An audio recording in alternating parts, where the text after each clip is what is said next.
Life cycle carbon footprint of nitrogen fertilizers. Nitrogen fertilizers are essential for sustainable agriculture and enable feeding a growing world population. However, their production, transportation, and application emit greenhouse gases. Life cycle carbon footprint assessment allows a better understanding of what can be done to improve the overall carbon balance in order to mitigate climate change.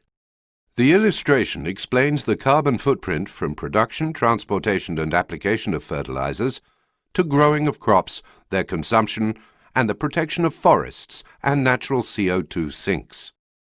The carbon footprint of fertilizer production is related to energy consumption and nitrous oxide emissions.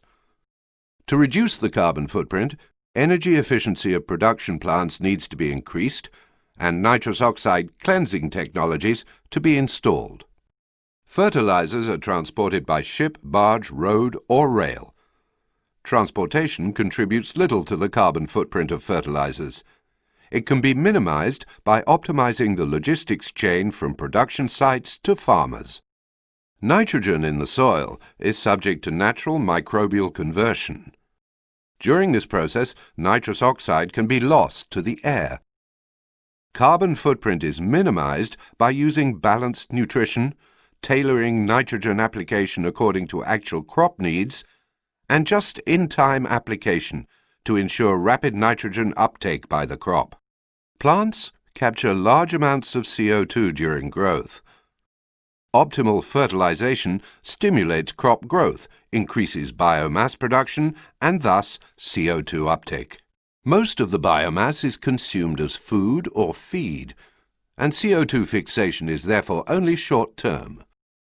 The balance is different for bioenergy since it avoids the burning of fossil fuels. High productivity in food and feed production allows more acreage for bioenergy production.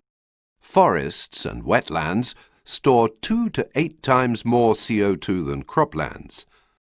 This is why further land use change needs to be avoided. Preserving forests and wetlands and restoring degraded agricultural land is the most important contribution to mitigating climate change. In conclusion, nitrogen fertilizers enhance agricultural productivity and reduce the necessity to cultivate new land. They thus help to avoid additional greenhouse gas emissions from land use change. Sustainable agriculture with the use of efficient, low-carbon fertilizers ensures food security and mitigates climate change.